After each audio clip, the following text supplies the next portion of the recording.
What's up? Just a quick update. I've had lots of questions about my training. I'm currently doing Sentinel training. I realized after I started my free trial for 14 days that I wanted to stick around because I feel like a completely different animal. I feel like I finally started reaching my potential, and it's all thanks to Taylor and Bryson. I mean, look me, I'm a fucking beast. Stop being a little bitch and go to trainingsentinel.com. Love you. That's actually John Young. JR, what's your shirt say? We can't hear you, dude. Are you muted? I'm your favorite programmer's favorite programmer. That's what it says. But did you get that font from Jenna Waka? We can't hear him. Can wow. You guys hear him? No. Oh no, we can't hear him at all. All right. Anyways, as you guys know, famous. That's crazy. Brent Fikowski. Oh yeah, high five. That's cool. Yeah. It's like the remember Usher did that sing thing and he was like pointing at everyone thinking he was in the middle. Anyway. JR, are you there? Yeah, Bryson gets it.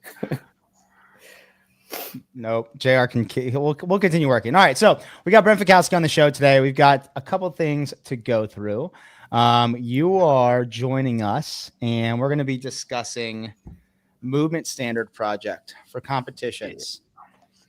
Yeah, I'm really excited about this. JR has been helping out, working on it behind the scenes. We picked off a bunch of the harder movements to start with. One of a few initiatives we're working on, and I mean, I love listening to you guys or get with the programming or whoever on programming, competition programming, and I think having a robust database of movement standards is only a net positive step in the right direction for everyone. So yeah, we're chipping away at it and excited to show some of it to you guys for the first time, and then to the listeners. Should be fun.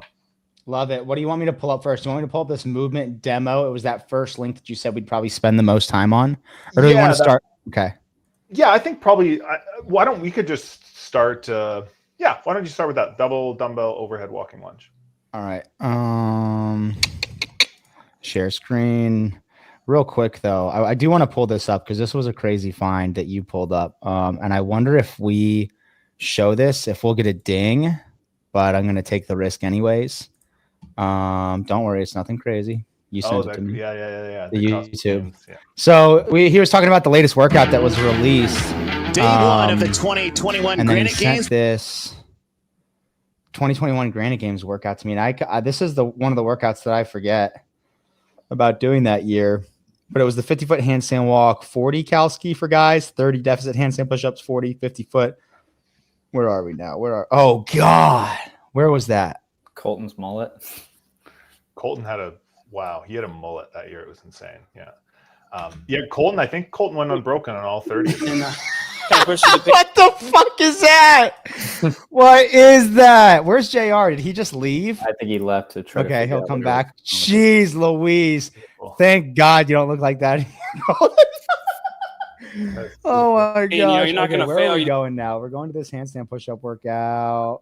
Dang, that's a vibe. People were just sitting on the lawn like that. Where was that? I didn't see anything that wasn't happening at that competition that year. That's the most stressful I've ever been for a competition. Thanks to Brian Friend predicting me to qualify. All right. Nothing like that external pressure to add on top of the immense internal pressure we all put on ourselves. But yeah, so it was funny. They announced that games workout, and I was trying to think of workouts with deficit handstand push-ups, kipping, and with and then I thought of this one, and it's like now we had a great performance. He got the Coney wow. push-up in. Who's going to win? It's easy to forget that really just trying to keep your hands. I guess now you're going to see them. You mute it, or are you trying to show us something that's said? What? It's just really loud. Like, are we trying to watch something or looking at something? Okay, sorry. Yeah, we're trying to watch something. I'm just trying to get a good heat. I think Colton went unbroken on the 30. That's crazy. Scott Tetlow, he probably did as well, or at least very close. Yeah, it would have been close.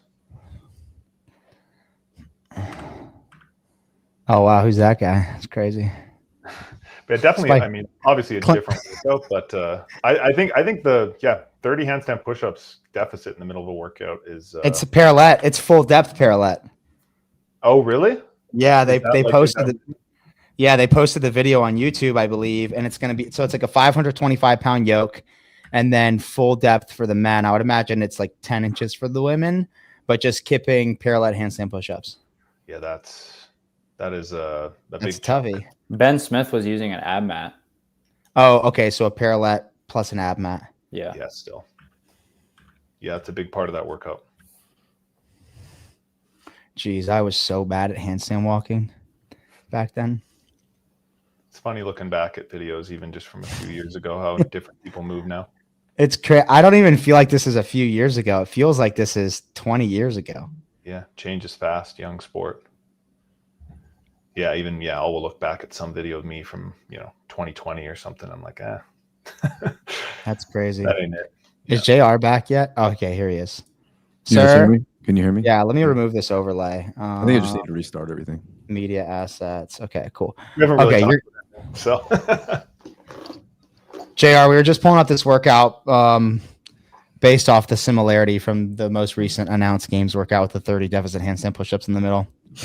Yeah, I mean, when I saw the workout and that chunk of 30 in the middle, like you expected strict, I know. No, I kind of just thought of echo press. Like I think the only thing that's going to matter is after the 30 are done, now that we know it's really deep kipping deficit, nothing's going to matter until the 30 are done, and then it's just a sprint to the finish. And it's like exactly how echo press went, especially if you were someone that could actually do the handstand push-ups. All that mattered is how fast you get through them all, and then you just sprinted the last bike. Gosh, look at that hair. It makes me, I hate to say this publicly, but it makes me not like Colton seeing his hair like that. Yeah, I got a question for you guys and for Brent. This is something I was talking about with someone earlier, and I know me and Bryson and Taylor have all talked about it.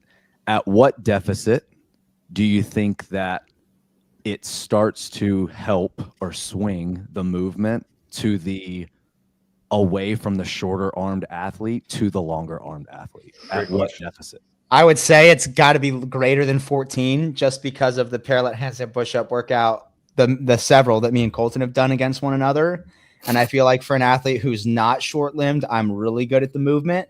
Mm-hmm. And he's still just so much better. Well, it's not saying that it's still not better for shorter people, but when it starts to get when it starts to get closer to even. Correct. That's what I'm saying. I think it has to be 10, but I mean, I think a full deficit, like a 14-inch parallel handstand push-up, that puts the shorter limbed athletes almost in a really uncomfortable position to even do the movement, and it really starts to help the guy with the longer arms. I was just saying that I felt like even 14 wasn't enough because of how good Colton is at them, dude. It's got to be like maybe he's just the outlier, but yeah, I mean, he's the best that's ever really been in that movement, or top 5. I mean, my guess would be it'd have to be at least 10 for the men.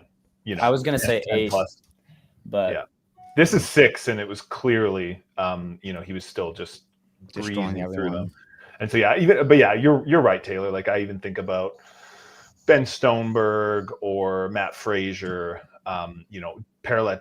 I mean, Ben Stoneberg wasn't that short, but like Matt Frazier, his parallel deficit kipping were still insane. Like, it's not like he had it's like, oh, those were too deep. And like you said, Colton Merton's one of the shorter athletes, obviously great at strict pressing body weight.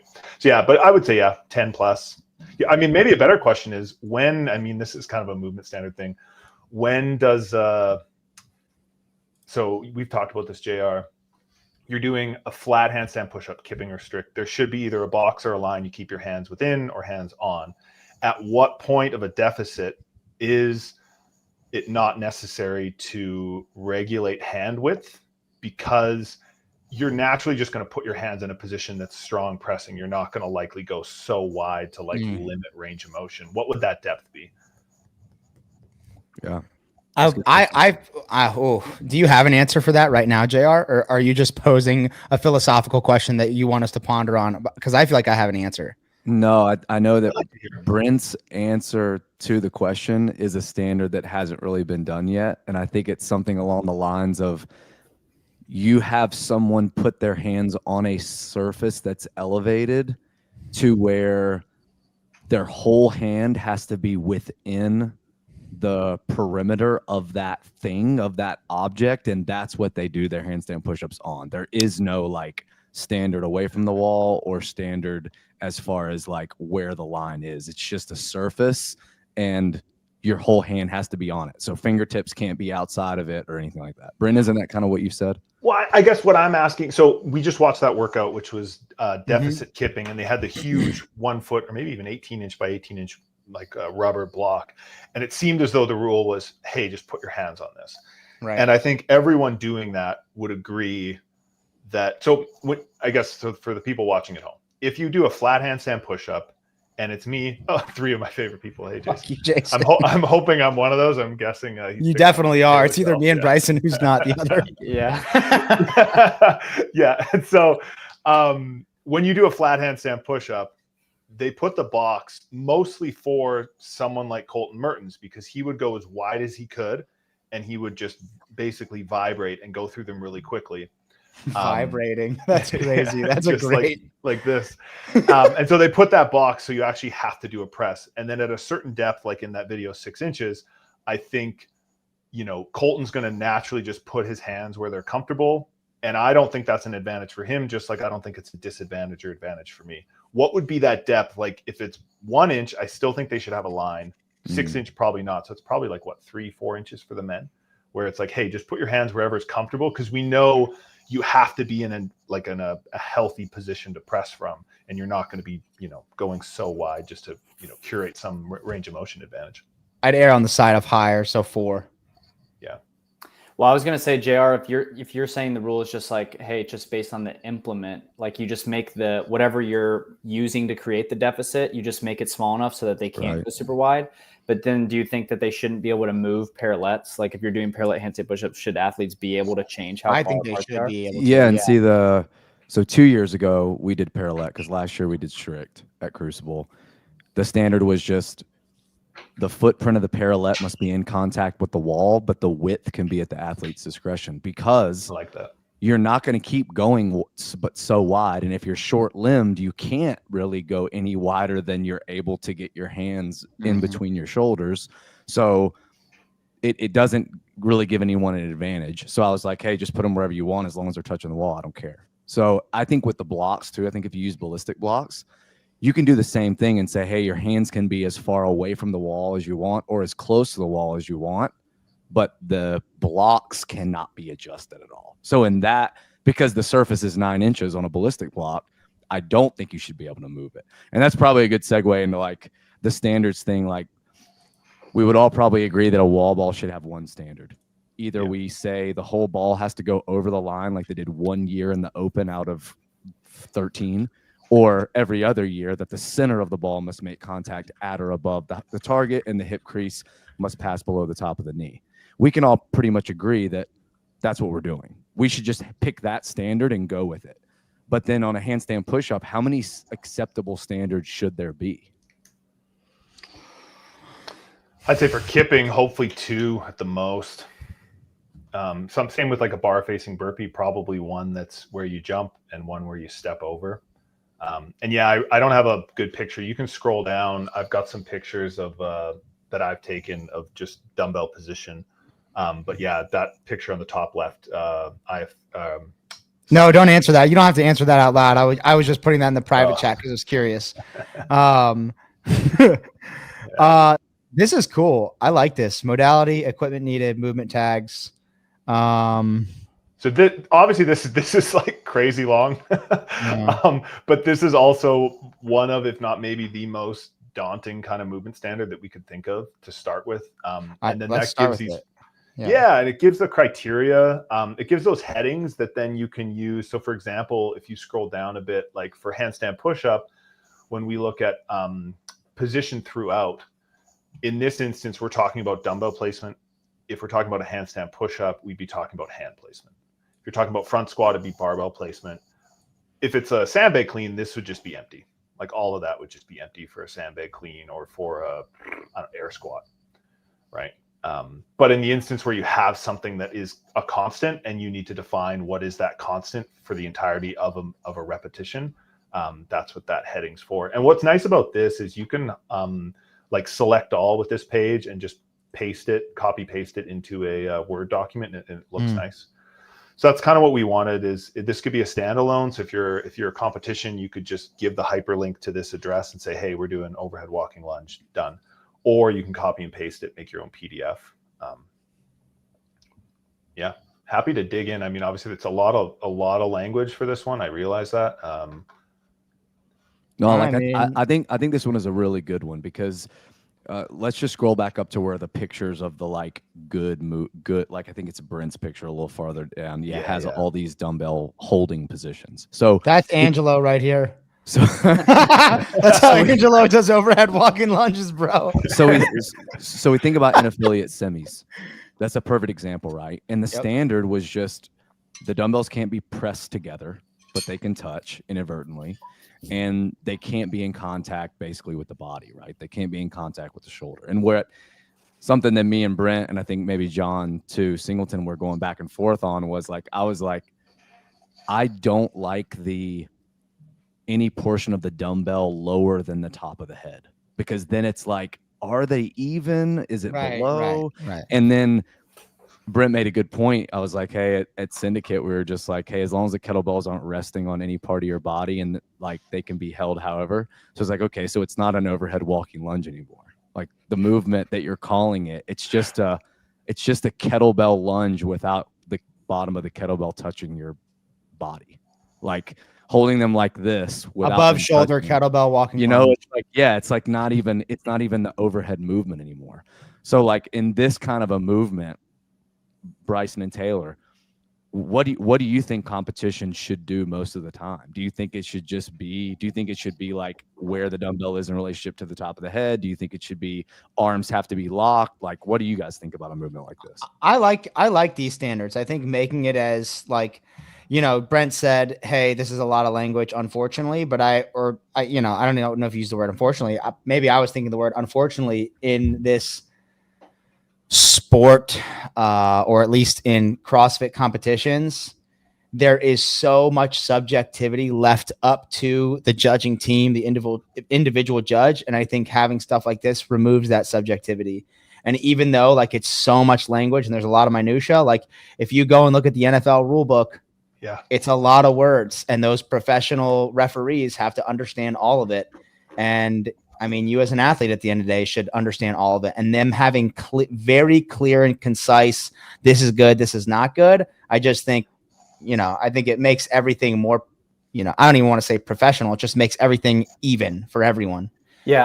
Yep. I don't even think it's an unfortunately only because it's still so easy. Like if you're an athlete, you know what you're supposed to look like when you go do it on the floor. And now this is just kind of like, the way I see it, it's like a safeguard almost for anyone who's trying to like skirt the standards or like trying to play a game or thinks that they got screwed over by a judge or something. Like now you just have everything written. So you have something to go default to if you need to. And if you don't need to, then, hey, you're an athlete, you know what an overhead walking lunge looks like. And if you're really that worried about something that you're going to do differently than everyone else, go check this. You have everything written out you would need to. This is cool. Judging difficulty, 3-star.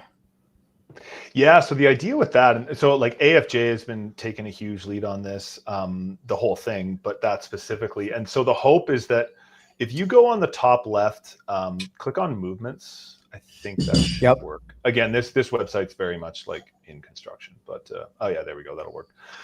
So this is going to be more or less what the search function. Click movements again. Like just top left, just click it. Oh yeah, see, like I said, this is very much in construction. I don't know what's happening. Don't worry about it. I'm gonna go home. Oh yeah, go home. Try it again. Maybe that. Okay. Home. Click movements, top left.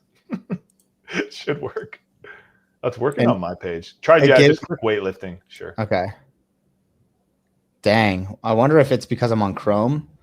Yeah. Unfortunately, we have to use Chrome for StreamYard. That's fine. Yeah, it's working on mine. Anyway, it doesn't really matter. There's a search function. So the idea, just go back to that first one if you can. Okay. Yep. you go to the website and the first thing you see, I don't really want it to be a bunch of logos. I want it to just be the search, which is just like, hey, search a movement. And there'll be just like when you're searching for flights on Expedia, you can kind of have like filters. So you could filter by, the judging star, you could filter by modality, you could filter by the movement tags, which is sort of what get with the programming. I was messaging Chase about that. Like just, hey, it's a upper body press, or it's a lower body squat, or it's a lower body lunge. So if you're like, hey, I got dumbbells and I want to do a squatting motion, it's like, here's a bunch of movement standards. That's going to take a lot of time to get to that level of like breadth of movements, but it'd be cool to have that. And then as a programmer or as an athlete or competition programmer, or even like, train sentinel programmer, like having, a really robust website. And then the more competitions that use it, the more often you're going to have athletes coming to this as a means of like, hey, I'm practicing my lunges.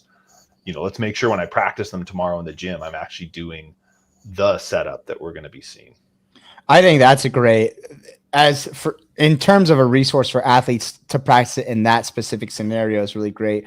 I always had a coach that was like, hey, every time you do handstand push-ups, we're going to do the most recently performed open standard, the hardest standard. Anytime we're doing X, we're doing this standard. But like I see people doing handstand push-ups all the time. They just like, there's no line, there's nothing. No line. That drives me insane. Yeah. I'm like, hey guys, you could think you're great at handstand push-ups, and the open comes around and you're completely screwed. So I think just in terms of that, it's amazing. But then, as someone who's trying to run an event and you just want to make things easy, or just keep things concise and consistent from competition to competition. I mean, like if you're running like a local competition just at your gym with your gym members, and all the judges are just going to be your other gym members who didn't want to sign up and do it. It's like, hey, you just filter it by 3-star movements. We're like, we're not going to make these guys judge 5-star movements. Yeah, or even 2-star. Right. Yeah.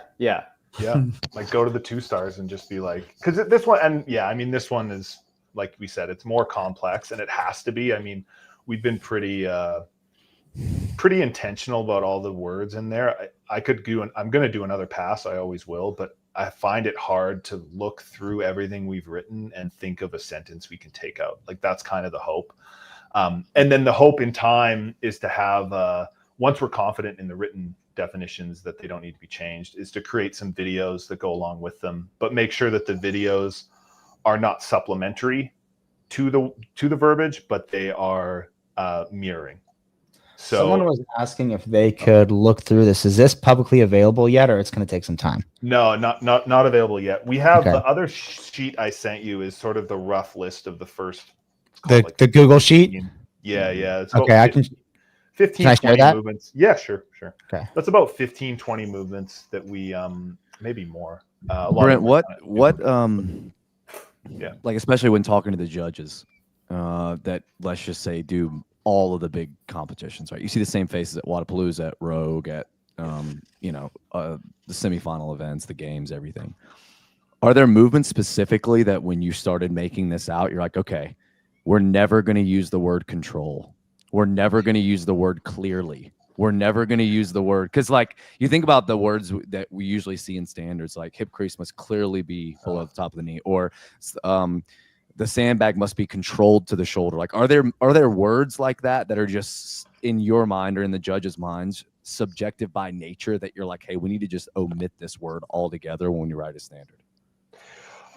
I think everything I've been doing has been, when I was in Denver, I saw Josh Bridges, and I don't know if I've ever seen him so emotional about that word clearly below.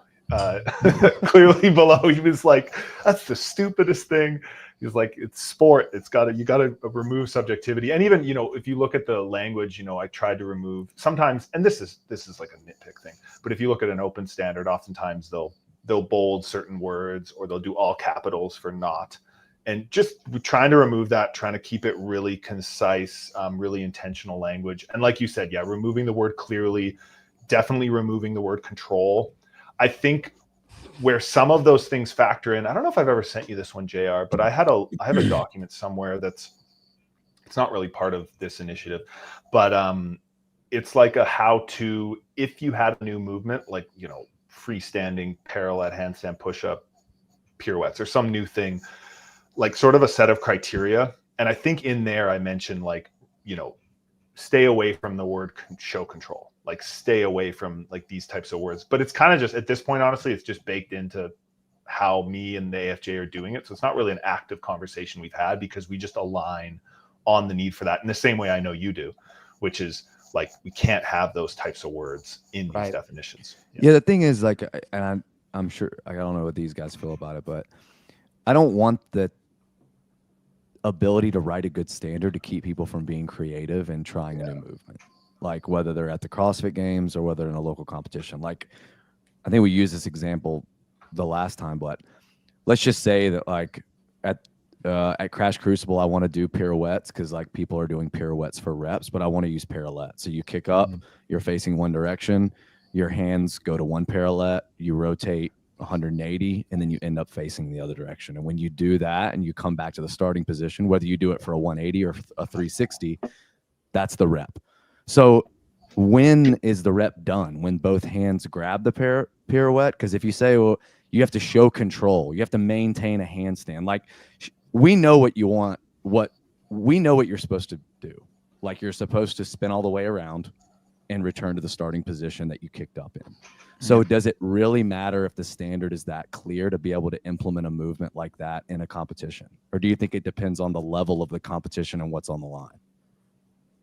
There's that you saying that made me think of something that I've never really thought of before. And that is the nature of actual Olympic gymnastics and how they're scored on how they make things look. And how there are a lot of movements in CrossFit where they want you, the CrossFit gods want you to make them look a specific way. And I wonder if that subjectivity is just inherent. I don't know. I just popped in my brain. I would argue if we look at, the methodology, it's like that subjectivity is kind of by nature removed, because it's all about like, forces, load over it's like all of those. It's very much like, did you do it? Everything's yes or a no? task. Everything's a like, task. It's like, did you go below parallel? Yes or no? I don't care if it wasn't a pretty squat. I mean, you do care, obviously, but in the trainings aspect. But from from an actual expression of this is fitness, this is not fitness. And I think if we look at gymnastics or bull riding or surfing, the nature of what those judges are being asked to do, like rate that thing they just did, that performance out of 10, that's different than, did they do it or did they not? Yeah, which is like what we're trying to move this. And 99% of the movements are already that in our sport. It's like, did you get below parallel? Did the ball touch? As opposed to in gymnastics or figure skating, it's like, how tight was that spin in the air? So I think it's moving away from that. I have a question on these. I was noticing that almost all of the no's are walking lunge steps for reps, not appropriate for in-person competition. Curious on why.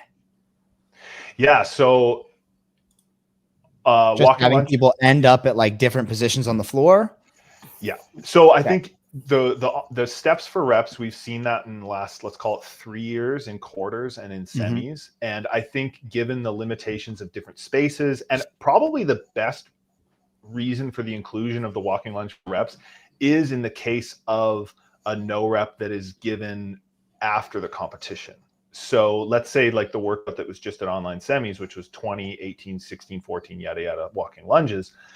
If we're video reviewing it, and of those 100 lunges, they say, you know what, 3 of those didn't count. You can provide a very objective penalty to the 3 lunges that didn't count. Whereas if you're doing it for distance and they're like, well, in that section that was supposed to be unbroken, there was one step that they didn't quite touch their knee. How do you apply a penalty a week later? It's really like, it becomes very subjective.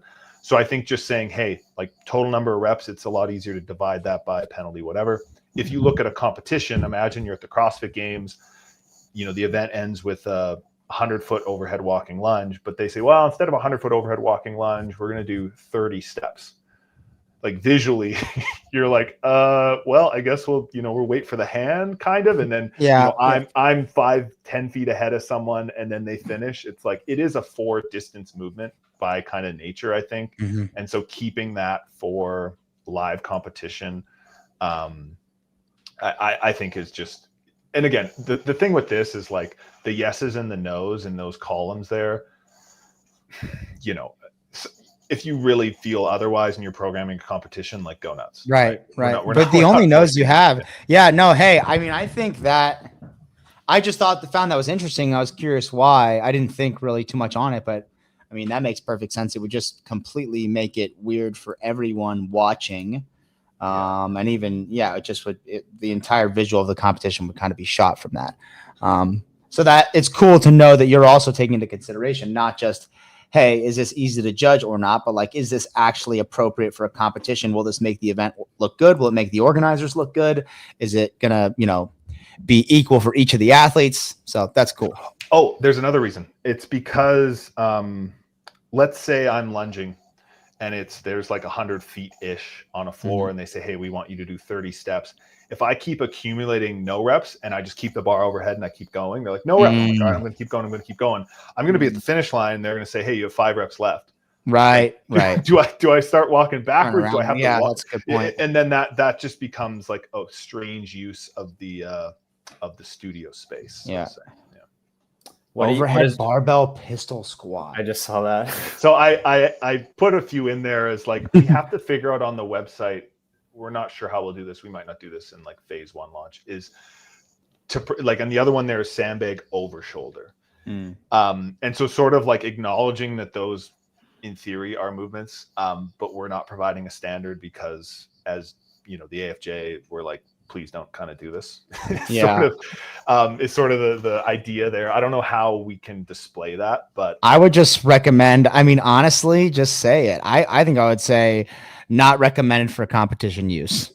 Yeah, having a page and just saying like not recommended and not even that's kind of the thought there is just to just have a page that exists. Why the single dumbbell hang power clean? So we have a single dumbbell hang squat clean and we have a single dumbbell clean anyhow. Okay. So the idea there is, for a barbell, you either have a barbell clean or a barbell squat clean, and you don't have a power clean with a definition that says, hey, if you go just below parallel, it doesn't count. Right. So just a dumbbell hang clean. Okay. Yeah. So so that's kind of I don't know if we have to write that, but I think I've seen competitions before where they say like, a 1 rep max power clean, but if you go below parallel, it doesn't count. It's like, what are we doing here, people? Right. I just don't believe in that. And I won't change. Yeah. And so like, if you look up to number 40 and 41 or whatever, you could just amend the standard and be like, oh, cool, I saw a competition do sandbag over the yoke. We can just add a comma and put yoke instead of wall. So you have to write a whole new standard. You can just say /wall / pull-up bar / whatever. What are your thoughts? I was going to say, Brent, what are your thoughts on mandating a squat clean? So you're saying, okay, I don't believe in mandating a power clean. Me and Sevon, but Sevon's notorious for kind of only doing 2-star or 1-star movements probably in his training anyways. But I was going to say, what do you think? He says you shouldn't even mandating He says you can mandate a squat clean, but you should allow people to power clean, stand up, front squat, and have it count. Because it's just range of motion. That's interesting. I mean, first of all, I would say that there should definitely be one of those two. Like to say like it's only clean anyhow is like saying, well, we're not going to have thrusters. We're just going to have shoulder to overhead. So I definitely don't agree if that was the case. As far as now the subjectivity of there was a year where they had a hang squat snatch for a 1 rep max. It was 2014 regionals. And, they had a rule that was like, you can't do a power snatch and then do an overhead squat. And because of that, there were some people, I know one specifically that got like really screwed where they kind of like caught it like at parallel and then went down and then up. And the judge was like, no, you didn't do one motion. They're like, what are you talking about here? So I don't know. I don't know if I have a strong opinion on like, can you just do a power clean, like take a deep breath and do a front squat? Is that a squat clean? Well, So I'm not Devon even just saying clipped that. He's going to replay it on our next show. Yeah, I'm not sure. I don't really know. I'm not saying that I disagree with like, hey, mandating the power cleans in competition is stupid. Like I would agree with that. But if you are going to mandate squat cleans in a competition, it's the same distinction you're looking for. It's just you're looking for it the other way. You're looking for a hip crease below a knee, and then on a power clean, all you're doing is looking for hip crease above a knee. Right. So why? So that's why I was asking. My heart agrees with you. Like that's my first reaction. But then I'm also thinking like, hey, that's the same distinction that we're looking for anyway. Right. Why does it matter which way? I feel like and this is where the subjectivity comes in. Whenever you're mandating a squat clean, you're obviously looking for a very specific stimulus. So why does it then become less relevant, the stimulus you're looking for, if you're say, hey, I want to write for power clean? But I don't know why that is. And I agree with Bryson. I still feel like, hey, if you're just going to write a workout and you think most people should power clean, chances are it's at a weight that's it's going to be it's going to be a disadvantage to squat clean it. So you don't have to specify. But maybe you do want athletes to express the power to be able to clean 275 without taking it to full range of motion. I don't know. It's just it was a thought I had. And I vehemently disagree with Sevon that you can, when you're looking for a squat clean, you're looking, that's one of those movements where I'm like, hey, that gymnastics level of we need it to look that way. You're looking for that. You're looking for the athletic ability to be fluid, to extend the hips and pull underneath in one smooth motion. Interesting. I guess I would say to both of those, Adrian Conway. Only reason to not do it the other way is because you don't want powerful humans to do well. I would argue if there's a workout, let's say it's 275 and you want it to be power cleans. I mean, if you can power clean that confidently and you don't beat someone who's squat cleaning the whole way, like maybe you're the problem. Like I think it's kind of it's maybe it's going to self-select those people, and probably the same is true for what you're saying about Sevon, power clean, pause, front squat. If there's a workout with 963 squat cleans at 225 and you're doing that on every rep, if you're able to win, like, man, congratulations. Because it's probably like not really an issue for like the upper echelon of athletes, because they're going to self-select. Like you're going to get good results regardless. It's more so for probably like beginners, intermediates, where maybe they're going to do a power clean, pause, front squat.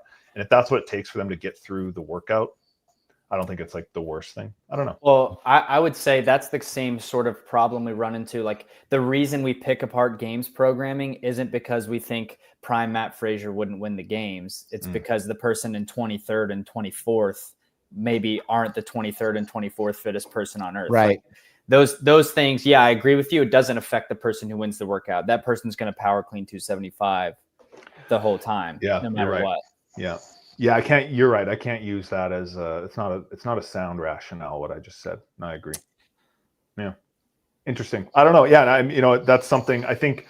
Yeah, I guess you could have in here like, hey, you have the barbell power clean that has to be above parallel. You have the barbell squat clean, and then you have the barbell clean anyhow. Like those three could exist. I just think like if I'm thinking of scenarios where you would program just a power clean, you cannot go below parallel in a squat. I don't know how many situations, you could really come up with where that's going to add more value than just clean anyhow. I don't know if it's enough to have a separate standard in here. Good problem to have. I feel like his argument is just simply, if you want to perform the movement by making it more difficult, have at it. The same reason why if you see a ring muscle up at the bottom, it'll say strict variations are allowed. Like, why would anyone want to do that when they could kip them? But you could still do it if you want. We're not going to say you have to kip. So I guess it goes both ways with the, hey, this has to be strict. You actually can't kip. So we should be able to tell people, hey, you can't make it harder. But then you can't let your feet rise higher than the height of the rings. And what's the point of that standard? Is it just a visual thing? Like, I don't like the way it looks. You're making it too easy. Well, what do you mean? Yeah. And I think we talked about this on a show. We accepted Brett Marshall doing the butterfly pull up for the first time as this nuanced thing, and now everyone's like, well, why would I ever do a gymnastics kit now? I need to learn to butterfly my pull-ups. So why don't we just say the movement is ring hang to support anyhow? Why can't we just do butterfly muscle ups? If you are able to do that variation of hang to support, why would you ever do the segment inversion?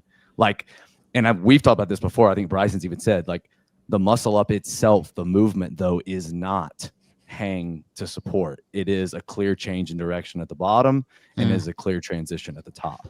So like, there's a question though, why do we accept the butterfly pull up, but yet we say that the ring, because the ring butterfly muscle up looks stupid and the butterfly is it just I'm just saying. Is it like Alex Smith makes it look good? I don't know. I hate the way they look. I don't care who's doing them. Yeah, it's you know what's fun about this is, like, I think we're talking about this because obviously we all care, and I think we agree that, like, something like this, this is going to take some time, but like this is going to add value, right? And there's also the reality is, you have this movement standard book.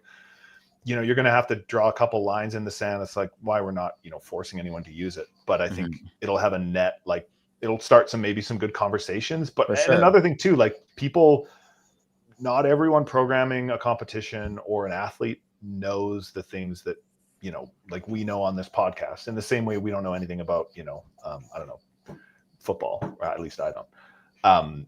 But there's people that have a lower knowledge. And so hopefully at least if we can come up with, a pretty solid standard that most people would agree with, it's going to have a net positive value, as opposed to the, I'm sure we've seen competitions that have movement standards that make you go like, oh gosh, what are you doing?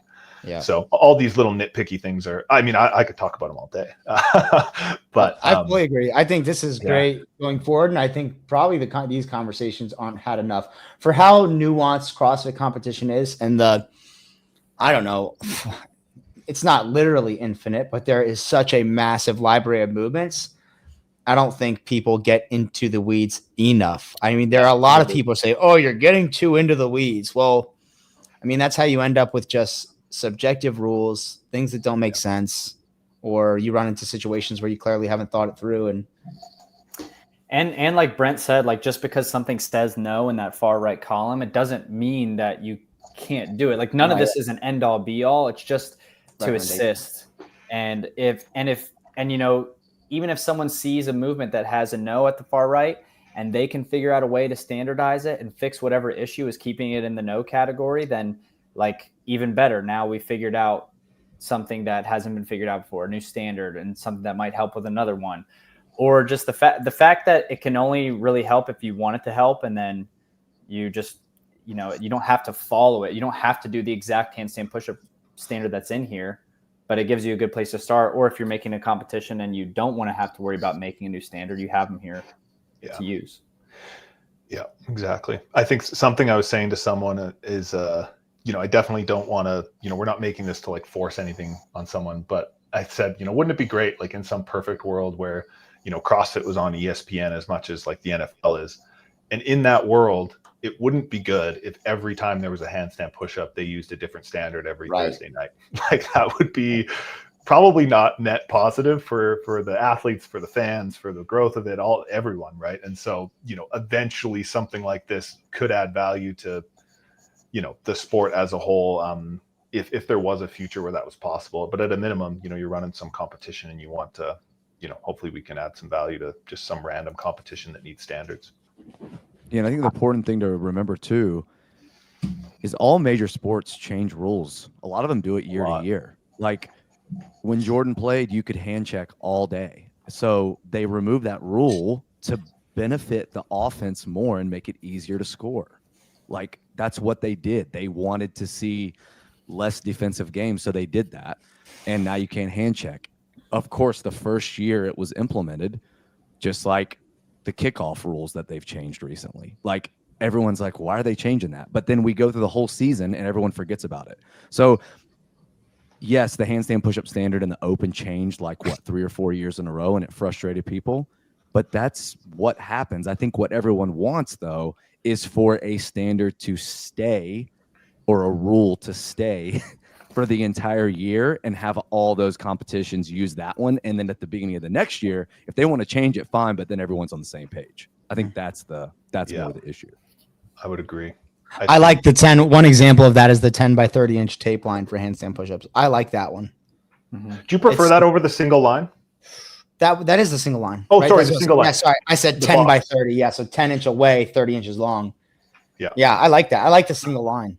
I think the single line, I always prefer, and we'll get into this at some point, JR, with like yokes, but I'm always in preference of like forcing compliance as opposed to like, so for example, I think it's better, hey, your hands must be touching this area, than hey, your hands cannot touch this area. Right.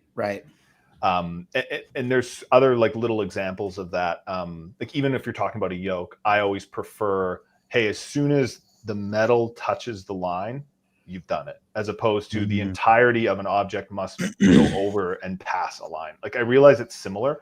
Even dropping a sandbag, I think it makes it easier to show like, hey, I did it, and then some, as opposed to, you're I don't know. Well, that's the rule in the NFL. As soon as the nose of the football crosses any part of it touches the white goal line, it's a touchdown. I mean, I like that a lot. And hey, that's how they teach level 2 seminars. When you teach movement, that's how they teach you to teach people. Say, hey, always give them the point of performance and what you're looking for. Don't ever say what you don't want to see. And that's a common flaw in coaching, but it's like, hey, when you air squat, I want you to push your knees out and keep your chest up, instead of saying, don't let your knees cave in. Well, then they're like, oh, what should I do? So I think that's great. Yeah, that's cool. Yeah. And this is, that's obviously this, to kind of tie it all back, this is one of a few things we're working on, the PFA. The other one, it's going to tie in nicely to this, is the functional sports safety working group. So, having it's in there, but having, kind of the best possible practices for safety per movement. And so once we have that robust set of rules, and then having experienced safety personnel like feed into that and have it as a living document, so people like Hicks and others can go to that and send people to that back and forth, I think is really good. And, along with a few other things we're working on for direct services, it's really like trying to set the PFA up so it can have legs when I have to move on, which eventually is going to happen. And then it's, needs to live for 5-10 years. And hopefully these projects can be something that can be sustained, and athletes have input into those. So it's like the athletes have feedback that can update the safety, that can update the movement standards. And that gives like, a strong reason for this to exist when I can't do it anymore, because I can't do it forever. Well, I love it. I think we should have you on like on a periodic, maybe not a hard schedule, but flexibly, periodically, to touch up on this stuff. And then also kind of, I feel like it'd just be a cool conversation to have in a public setting where people can see us discussing, hey, does this movement appropriate here? Is this not? Whatever. I think that'd be cool. Yeah, I'd love to. Obviously, the people that watch this show, they're into this. And so showing the updates as we have them. And, another, like, we won't show it today because I think we're wrapping up here pretty quick. Yeah. Yeah. We're about to Sevon's shows. We're going to have to pull him on here in a sec. Yeah. No. So I think it'd be, long story short, yes, that'd be fun. Sweet. Yeah. Next episode with Brent, we can spend the whole hour talking about the correct GHD standard. Oh, and the burpee one. Yeah, I love that, dude. Well, hopefully by then we'll just have it all solved and we'll just have the answers. Yeah, maybe. Hey, it's okay, JR. Just turn around and crack one of those open. What's that, JR? I said, did they already ask you, are you going to be at the games or no? No, I'm not going to be. My wife is pregnant and that baby is coming. So nice. I booked this fully expecting I'd have to cancel it. So nice. Yeah, it's close. Yeah. So we're close. It could happen soon. So no, I won't be there. You guys are all going. I know JR and Taylor, you're going. Bryson. Yeah, I'll be there. Yep. Yeah. Well, cool. Thank you, dude. Right, thanks for coming on. Yeah, thanks for having me. This was fun. Thanks so much. Awesome. Guys. All right. We'll stay in touch, dude. See ya. Yep. Bye. Viva Nicaragua! 305. Say it, Bryson. Just kidding. Don't. NICA, my brother in the chat. JR, Taylor likes seeing lines, so he knows that he's crossed it. Love crossing a good line. Are you sponsored, bro? What is that behind you? That's disgusting. I haven't had an energy drink in weeks. Good for you. Everyone's got their vice. Yeah, I need nicotine. I'm about to start back up. That's my. All right. vice. Hey, are we jumping off and getting back on? No, we're staying on this stream. I told Sevon to get on it. Here he is. Yes. Oh, what is that? Why are you in your living room, bro? Because I want to do it. Can you guys hear me? Dude, you look crazy shaped, bro. Dude. Get on here, bro.